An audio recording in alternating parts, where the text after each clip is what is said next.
Welcome to this episode about Hilton Head Island and the Low Country. I am Jay, your host, and in this episode we meet Chip Collins of Collins Group Realty. We talk about visiting the island as kids, some of the current growth challenges in the area, and how Charles Fraser's vision helped to maintain the character of the island after Hurricane Matthew in 2016. We also learn about a couple of great charitable projects his team is involved in, and probably the most unique feature ever in a backyard, as we travel down 278 to Lighthouse Road.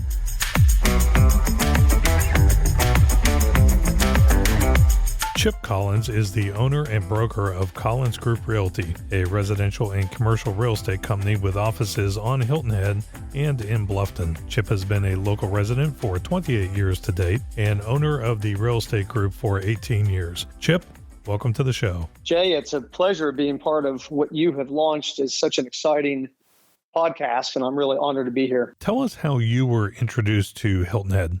Well, I was thinking about that because you and I have got some similar history. I came out of the Midwest, out of Ohio, born and raised in Dayton, Ohio, and we all know about that Ohio to Hilton Head connection. I don't know if you knew this, but back when I was working first in real estate with Seapine's Real Estate Company, it occurred to me that it would be pretty neat to create a Euro car sticker, because I had thought about the fact that we could just might as well spell Ohio differently down here. It's not O-H-I-O, it's O-H-H-I-O. And we were using the lighthouse icon. So many years ago, I actually created this sticker that I used to hand out to people from Ohio and to celebrate that Ohio Hilton Head connection that was so meaningful to me. We were growing up, and again, I don't know that you and I have compared dates, but I was born in 1968, so it had to be the early 70s that we were first coming down to Hilton Head, which would have placed us into some of the first villas in Seapines, of course, at that time. And what a great place to stay. I was thinking about all the time that we grew up and all the years that we came. I've got two older brothers, and at one point, and when I had turned 16, it was the first time that we all drove down to Hilton Head separately. And my parents were big fans of the Volvo cars, and we were sort of known in Dayton as that Volvo family. So at one point we stayed at a house in Black Skimmer. We lined up all 5 Volvo cars with each driver positioned in front of it, and thought it'd be fun to take a picture and send that off to Volvo cars. So that kind of dates back about how long, the Hilton Head has been part of my life. And, as I grew up and decided that it was time to leave Ohio for good, that was back in 1992 after graduating Denison University in 1991. And I spent almost a year in the corporate world in Washington, D.C., and just found that not to be the perfect place for me. In fact, my mindset on that point was that the ladder that I was climbing was leaning against the wrong wall. So I decided to surprise my manager at Price Waterhouse out of the blue and tell him that I was quitting this job and I was headed down to Hilton Head Island. And he just looked at me like, like I had 2 heads. I mean, he just couldn't believe it. And I packed up everything that I owned at that point, which wasn't a lot, futon, a couple of cats, and a bunch of other stuff I'd accumulated across the course of a year, and made the plunge to head down to Hilton Head Island in the spring of 1992. Okay, we're both 68ers, so let's play who's older. I'm May 25th. You got me just a bit. I'm September 14th. So you're the one to blame for the Ohio Euro sticker that we see on all the vehicles. Somebody, and I think it might have been the Euro company, Euro sticker company. I really don't know. They kind of took that over, and I did have it copyrighted or whatever, the trademarked or whatever the case was supposed to be. And of course, at that time, and still, that image of the lighthouse is really owned by Seapine's company, but they allowed me to use it, and it was really fun. I tell you what, at that time when I have 2 daughters, and my first daughter was old enough to sit in a car seat with me, bike seat with me, and so it sat on the front handlebars of my mountain bike, and we lived in Sea Pines, and we would make a habit of putting her in that front seat of the bike, and I would have a supply of those initial original stickers, and we'd drive down to Harbortown, and when Greg Russell, who I know has been on your show many times, we'd go down and say hello to him and wave to him while he was performing, and then we'd canvass the parking lot, and I'd take those stickers, not stick them on cars, of course they still had their backing, but we would just tuck it between the glass and the seal of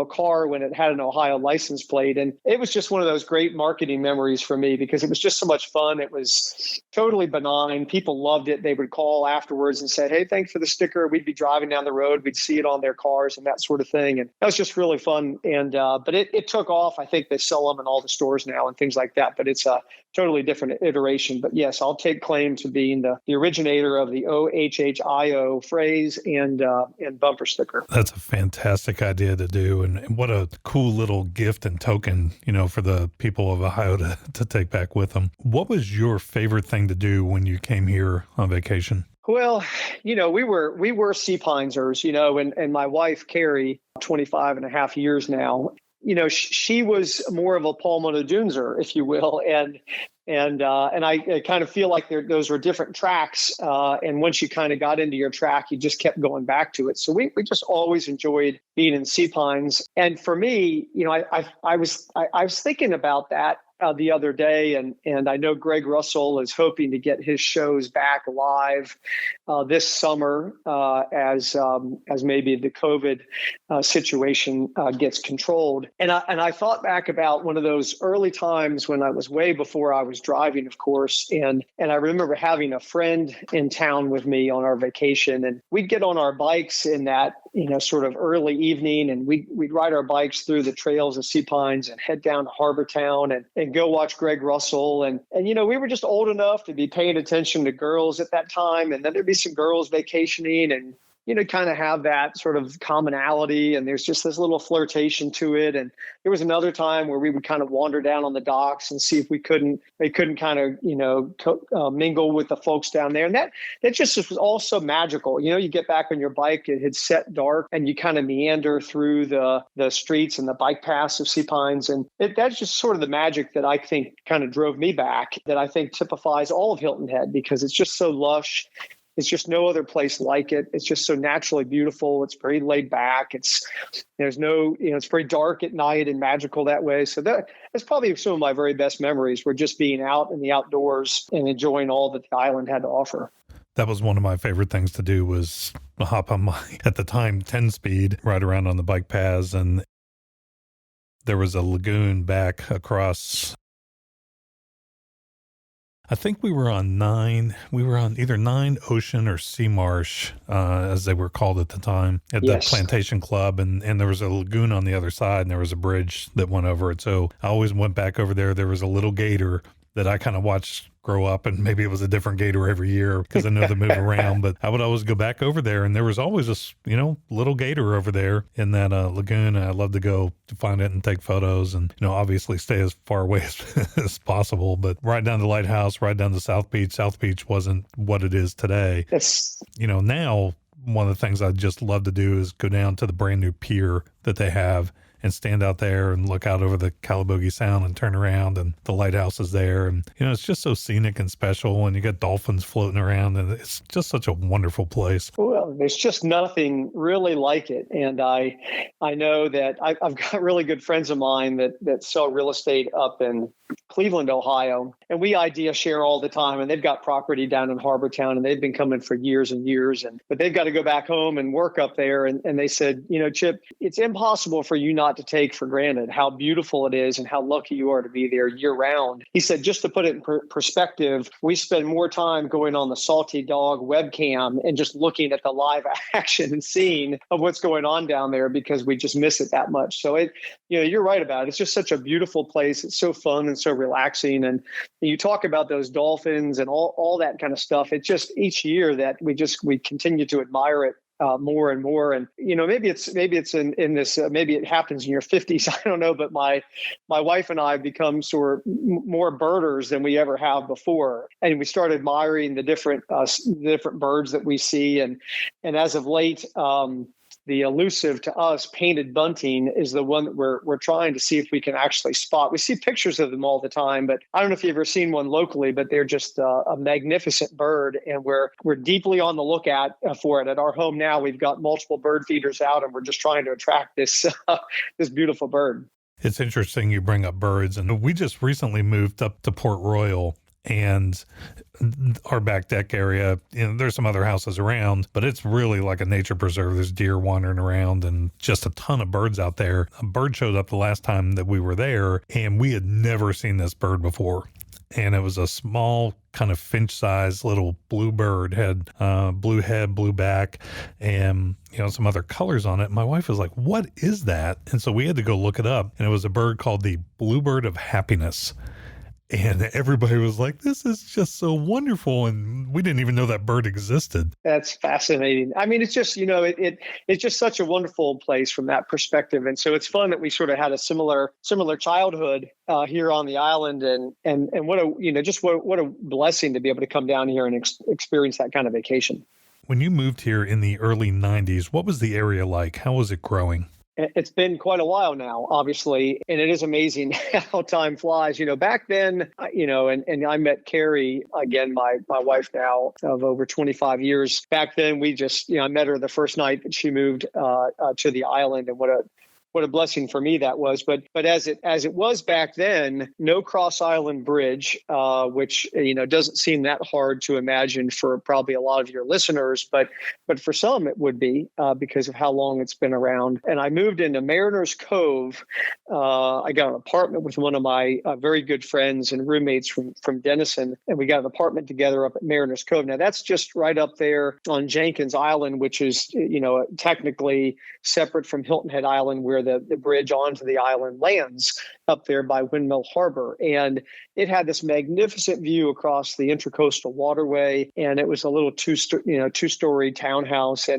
But I tell you what, it was a long way from there all the way down into Sea Pines, or more commonly for us, we spent a lot of time down at that time. Wild Wing Cafe was located down at Caligny Plaza, and that was a long haul. In fact, one of the first things that I did when I shed my suits, came out of DC, and really swore not to wear that to work again. I just wanted to have that island vibe, and I bought a 1978 CJ5 Jeep and worked on it with my good friend Steve DeSimone, who I worked for at that time as a small-time contractor. And I remember Carrie and I, we would we always had to make a decision, especially in the wintertime, with that drive, from the north end to the south end and vice versa in the Jeep. Do you go fast and get it over with quickly when it's cold in the wintertime, or do you go slower and sustain the colder temperature? And it was just really a kind of a special time then. But it was very, in the wintertime, it was very relaxed. It was very seasonal, as I'm sure you remember. Most of South Beach, I recall, sort of went dark. A lot of the food and beverage folks would migrate out west and go work the ski slopes in the wintertime, and have this, I think, pretty cool dichotomy of being in the summer in Hilton Head and the winter out there on the mountains. And it was just a big swing between summertime and wintertime during that period of time. And, we would pick up sandwiches on Sundays, and we would go out to the beach, and it just would not be crowded at all. And we just hang out there all afternoon on a Sunday and just play volleyball and all that kind of stuff. It was just a very special time in life. It seems like the island these days is almost year-round with tourists, especially with the whole quarantine COVID thing going on. For reference for people, this is being recorded in May of 2021 for those who might be listening down the road. I was down there during the move and over the winter some and for Christmas, and you walk out on the beach and you're like, man, it's like the 4th of July out of here. Yeah. Yeah, it last year really with COVID has done so much in so many ways, but in that vein, it really created, as soon as it was possible and people were comfortable doing so, a massive flow of people to the island. And in fact, October of 2020, according to the Chamber of Commerce and other businesses that track it, say it was the very best October in the vacation rental business that they had ever seen. And even moving here into 21, there have been weeks that atypically were at 100% occupancy already just in the first part of this year. So it's very clear that our marketplace has become much more well-rounded. Some of that driven by COVID and the items that you mentioned, some of that driven by the fact that snowbirds have always wanted to come down and visit, stay here, January, February, March, that sort of thing. But, honestly, a big part of it is just driven by the overall population of the island being much more concretely year round. I just laugh. You got 250 or something restaurants on the island and they all stay open seemingly all year long.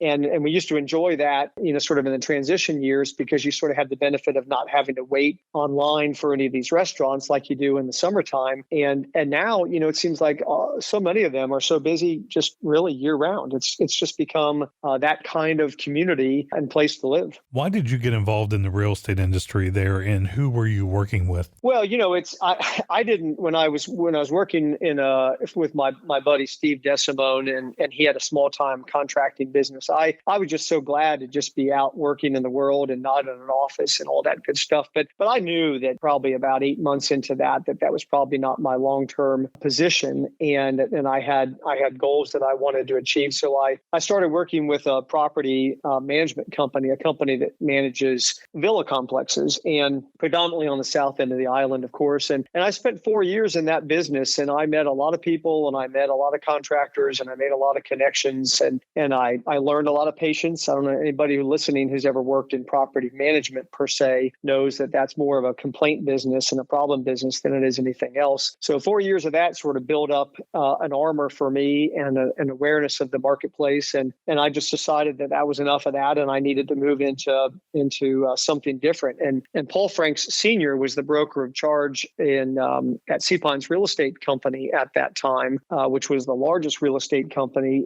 in the area. And that was right in 1997. January, he offered me a position. I remember sitting in an office that he gave me right across the hall from him, and I just learned so much from him and his vast experience and being part of that great company at that time. And that's really what launched my career. I've been at it now for 24 years. I was speaking with a real estate agent in Louisville recently. She was telling me that Louisville currently has a 15-day supply of houses for sale. Typically, the healthy market here is 6 to 7 months, which I believe is the healthy market most any place. What is the real estate market like on the island and in the Bluffton area right now? Well, it's followed that same trend. I mean, we've all heard about it now. It was news that we were breaking back in July and August of last year, that things were heating up and that real estate was sort of the new fad, triggered in great part by COVID. And so I think nationwide, we all know what's happened in the real estate market. And the same thing's true here. I mean, we have seen, and everybody says it, people that try to describe the market that we're in, the best word anybody can sort of come up with is crazy. And that's repeated. We're seeing anybody, it doesn't matter if you've been in the business for 10 years or 50 years, you've never seen conditions like this where inventory is just so tight. You're absolutely right. You can be down to literally days worth of inventory when prior to COVID, we were looking at a marketplace that locally that was just in its third year of true recovery. We were probably tracking maybe a 7% gain year over year through the first quarter of 2020. And that was on top of 18 and 19 being up maybe 3, 4, 5% themselves after, the big crash that came down in 08, 09. But now we're just in this modality where there are multiple offers.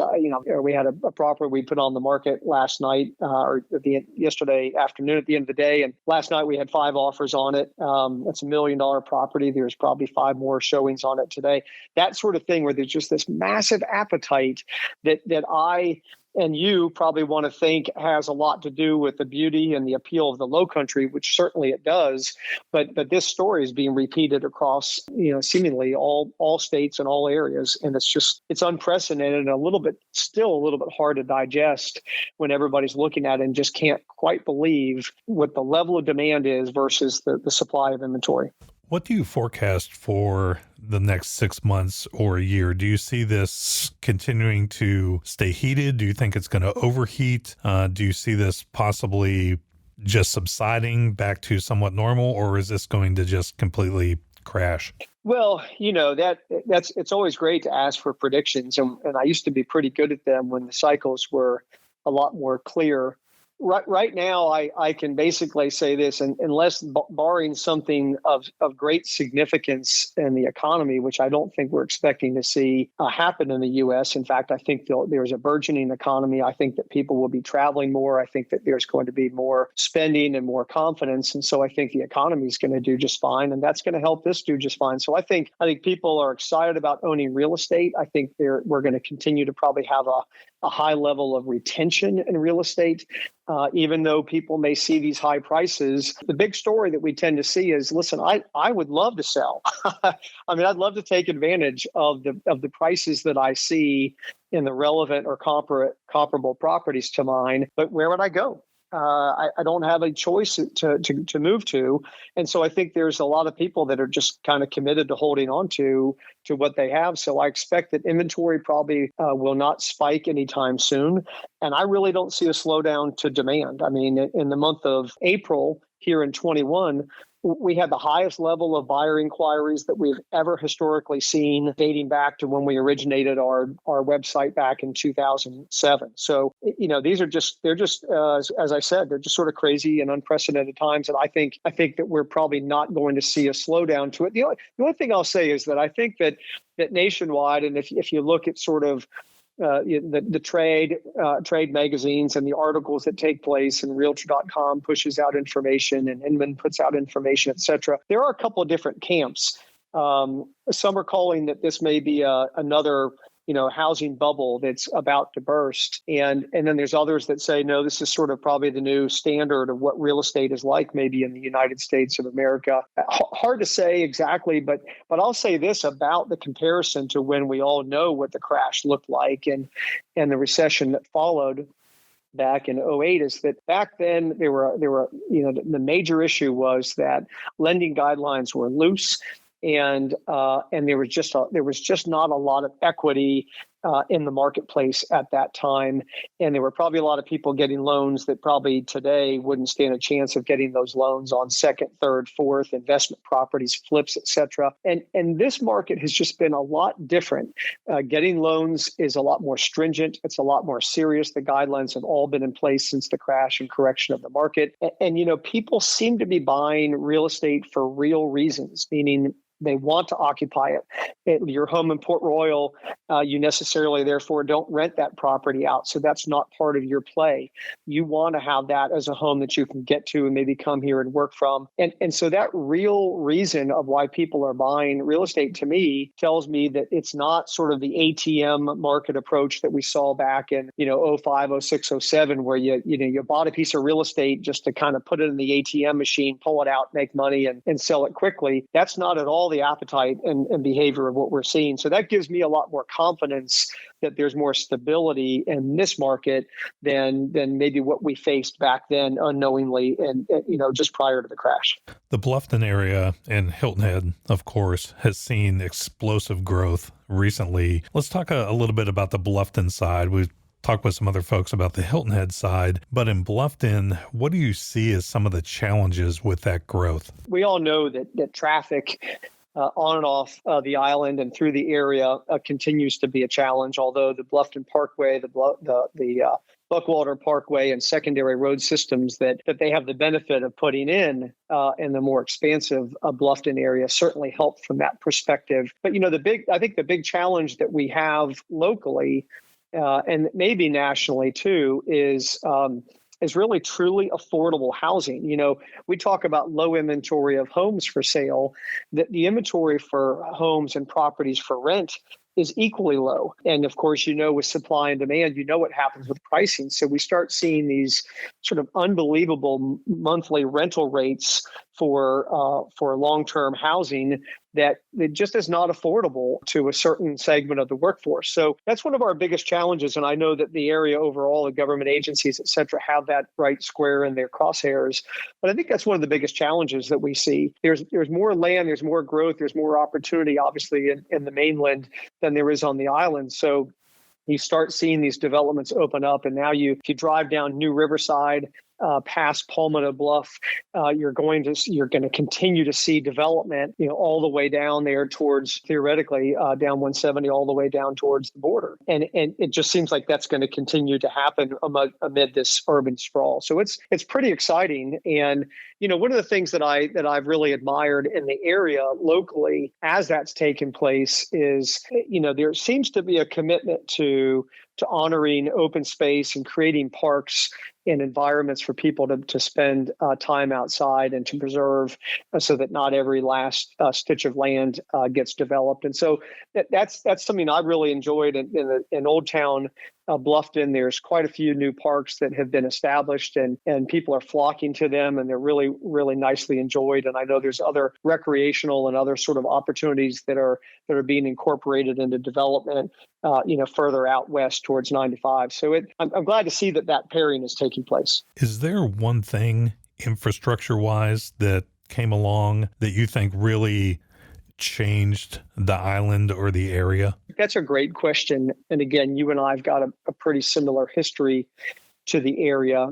I would say that one area that I saw as a pivot and a change, back in the early 90s when we first lived here. In fact, my wife worked at the Shelter Cove Mall, and that was sort of the big center outside of perhaps Caligny Plaza that has a high concentration of businesses. It was the indoor mall, and that was sort of the midpoint of the island, and a lot going on there with restaurants integrated and that sort of thing. And when that sort of effectively changed and morphed, and in great part was torn down and reworked now into the Shelter Cove Town Center, that's an area that for me, just speaking in terms of, as I just mentioned, open spaces and parks, if you haven't visited that location, I just love what they've done there. It's got a great architectural appeal. It's got integration right into the natural beauty right there on the marshes of Broad Creek. It's got a beautiful park that's set up with nice restaurants that have outdoor dining and stores, and sort of some compelling names that have come in there. So for me, that sort of has been an emblem of, in the time that I've been here, of how things have sort of changed commercially, at least. And while I think Hilton Head maybe doesn't exactly, and maybe never will really have an absolute town center, I like what they've done there, and I like how that's developed, and I feel like that sort of is reflective of sort of the new Hilton Head. It definitely is fantastic. We love going over there and just walking around and getting into more of an outdoor mall setting versus the indoor closed in. It just allows you to be out in nature and enjoy the sunshine and the palm trees and all that. I'm a big believer in that once they got rid of the swing bridge, which was sometime in the 70s and got to the bridge system that they have now, I think that the Cross Island Parkway made just a gigantic difference in getting traffic to the south end of the island, because 278, the business side of it, just became an absolute nightmare. It took you forever to go 12 miles. Boy, well, you're absolutely right. And as I was recalling earlier, we used to go all the way up, business 278, between the south end and all the way up to the base of the bridge, leaving the island, and it made for a long ride.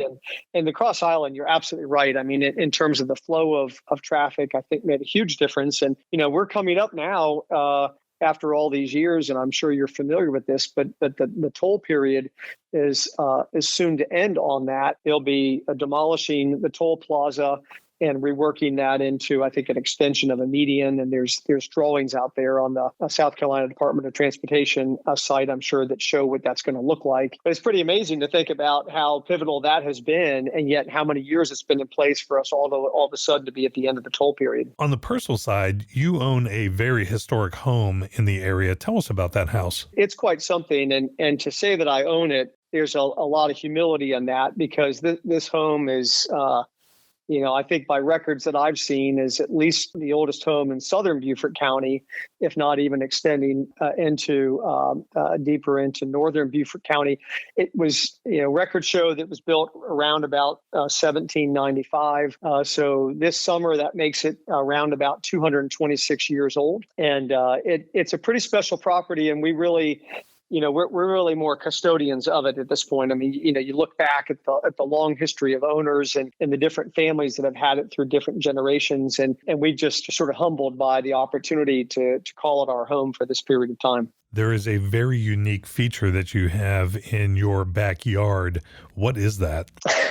Well, this home is situated on the bluffs of May River in Old Town Bluffton, and it's adjacent to the Church of the Cross, which is just such a picturesque landmark, at just right on the bluff in Old Town Bluffton. And of course, with the history dating back to, I think, wealthy planters that found Bluffton and the bluff in particular to be this sort of southern facing, elevated up on the river location was ideal for building a summer home to get away from the plantation fields and all that kind of stuff. And so through time, one of the owners was a Colonel Seabrook, and prior to the Civil War, the understanding is that he was a plantation owner or planter, but he's also a fisherman. And so they'd head out into the river and theoretically down into the Calabogie Sound, a trip that we take often as we go down to another property we have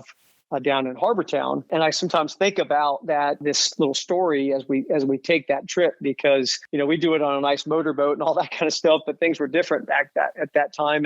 And the story is that when they were casting nets and fishing, that the nets got hung up on something. And so they dove down to see what it was. And at that point, they located a Revolutionary War cannon. And this cannon theoretically dates back to 1700s and was, I think, maybe forged in Sweden or something like that. And anyway, I don't know how they possibly did this, because I can only imagine how heavy the thing must have been. But they pulled that thing up, and not only did they get it in the boat and transport it, but then they got it all the way up the 15 or 20 foot bluff, and they put it up on a base of brick and pointed out to the river. And there it sits. It's been there ever since then. And the story is that the only time that they ever tried to fire it, of course, it was never set up to be any kind of armament. But apparently the time that they fired it was when these fellows were all part of the political movement at that time, looking to potentially secede from the Union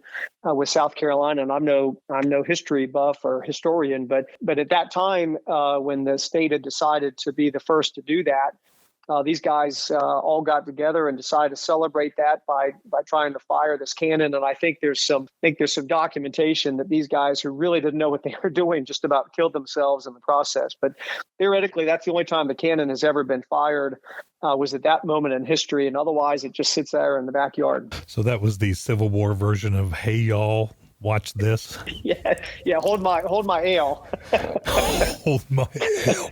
That's fantastic. So if anybody ever decides to visit Chip's house and you come by boat, you better have been invited. So that's the one lesson right there.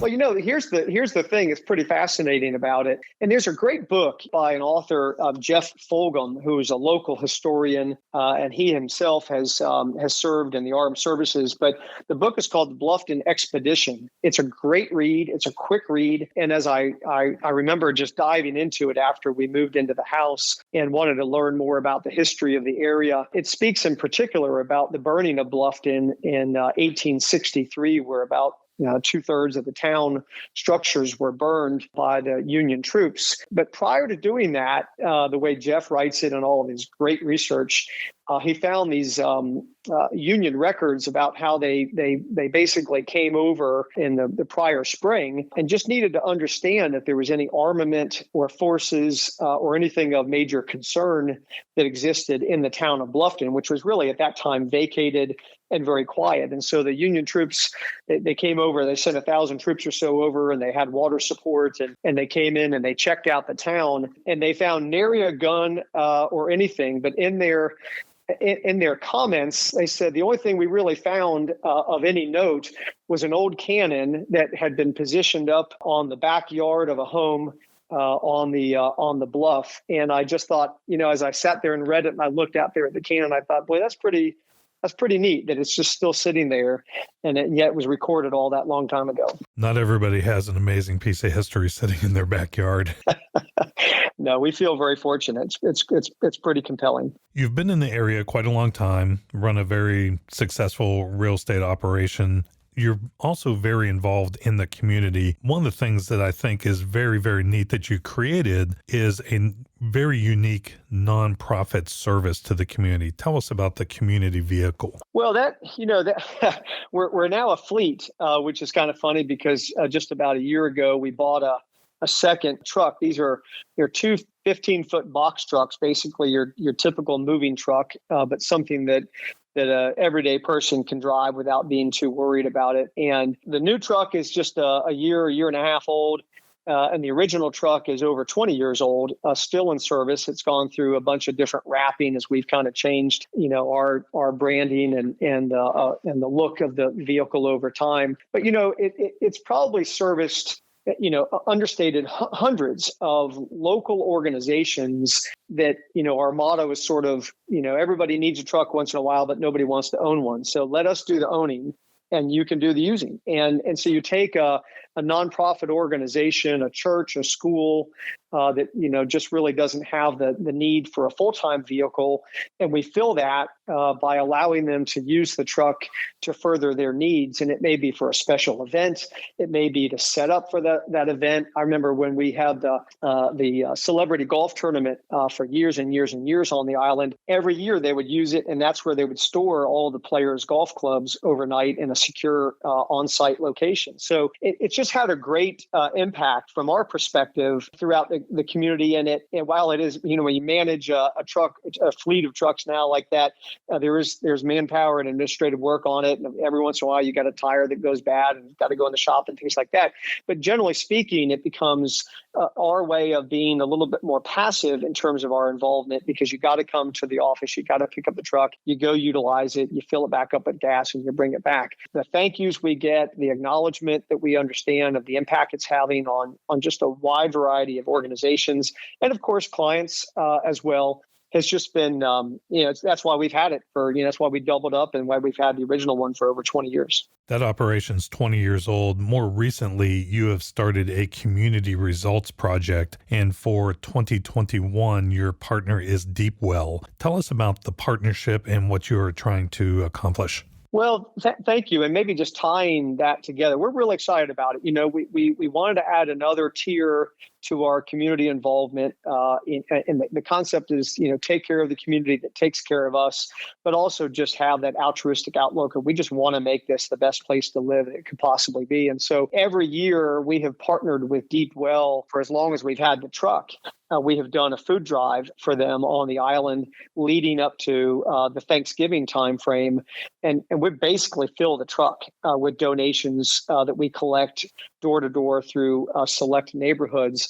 And that's just been really, really fun. And so Deepwell has always been a great partner with us, and we've been proud to support their efforts in the community. What I wasn't acutely aware of is just how wide and varied their outreach really is. I think a lot of people, when they think about Deepwell, probably can imagine maybe 2 or 3 facets of it, but they've got at least a dozen different facets of things that they've got running in the background as part of their support and outreach for the community. And one of them is called livable housing.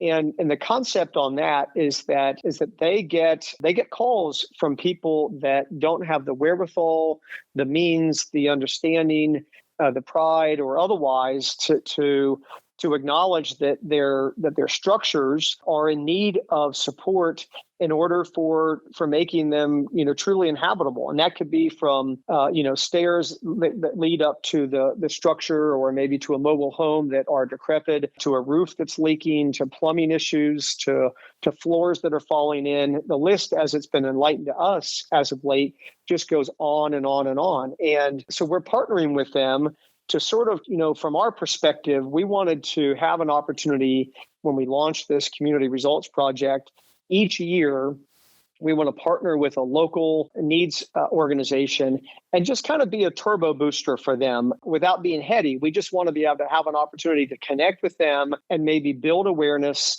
maybe help them with fundraising, into our sphere of influence and into our audience, whether it's volunteerism or whether it's in-kind donations or whether it's dollar donations. We've just locked that down with them, and we're really, really excited about.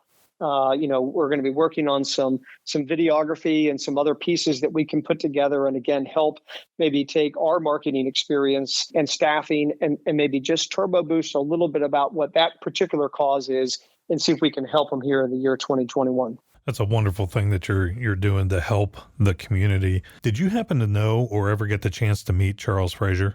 I never got the opportunity to know Charles directly. I think our paths and our timelines were varied enough that we just didn't connect that way. However, I've met his wife, Mary, and I'm quite fond of Mary because of her. Charles is out developing sea pines in other areas of the island.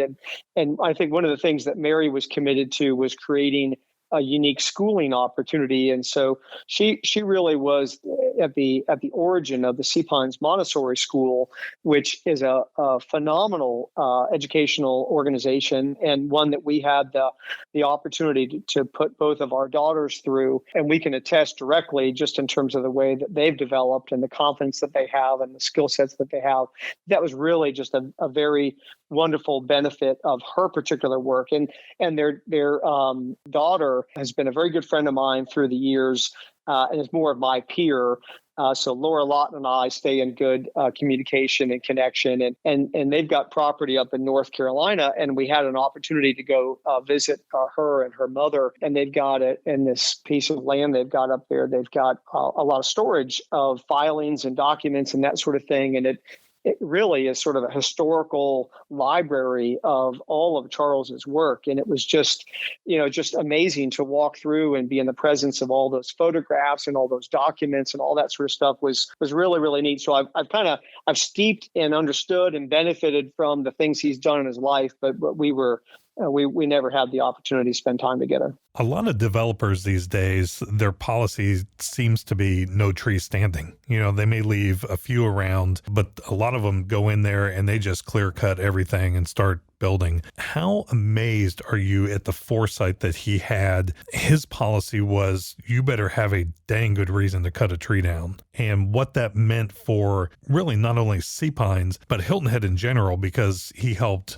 make those restrictions for building heights and clearing property, but also in Bluffton. I mean, Bluffton has maintained a lot of the original character of what that was like. Well, I do think it's fascinating, and I clearly he was a visionary well ahead of his time, and I've listened to your interviews talking about those first trips when the architects and designers were helping to team up and understand and get their head wrapped around the space and walking through that maritime jungle. And it really is preserved to the point where I don't know if what your acute experience was after Hurricane Matthew, but when Matthew came through in October of 2016, I had the occasion to be able to get on the island pretty quickly, within the next day and a half after the storm had passed, and landed back at our house at Calabogie Cay and Sea Pines, and carved my Jeep out of my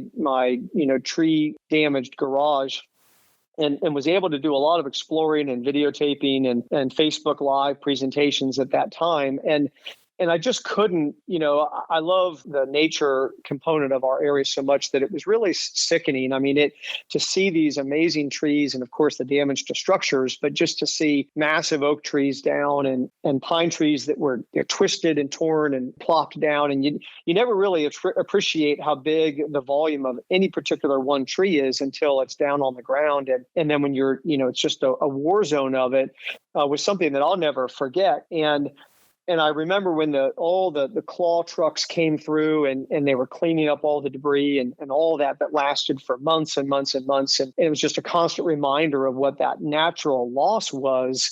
But once all that was cleaned up and you still drove through, the sea pines and any area on the island for the most part, unless there were massive microbursts, which did happen in some locations, you still had just a phenomenal amount of tree coverage in the area to where the point is that you missed it, but not really. I mean, to someone who looked at it anew, you wouldn't have any sense that this got clear cut or anything like that. So the volume of what has been retained, it's just remarkable. And I think that vision is fantastic. And as I understand it, to your point, it continues in great part, I think, with a good bit of developers and ongoing architectural review boards to this day to honor what it is that natural beauty that makes the Low Country so unique. I don't think he really gets enough credit really nationally for being the first responsible environmental developer in the country and setting these trends. Probably not. Time moves on and people take things for granted and maybe other people take credit for it. But I think that when questioned and you've got developers that have learned from what they've seen here and they've applied it, that I'm sure that they give credit where it's due. And it's just such an honor, to be able to work and live and enjoy a community that really was at the forefront of that kind of outlook. Chip, thank you so much for your time. We really appreciate your insights about Bluffton and Hilton Head Island, and we thank you for your time. It's been a real pleasure chatting with you today. Thank you so much for the opportunity. You can find out more about Collins Group Realty at collinsgrouprealty.com. They have a great current blog about the real estate market, and there is also a section about the Community Results Project on their website as well. If you enjoy this podcast, I invite you to subscribe and leave us a review. Until next time, safe travels down 278 to Lighthouse Road.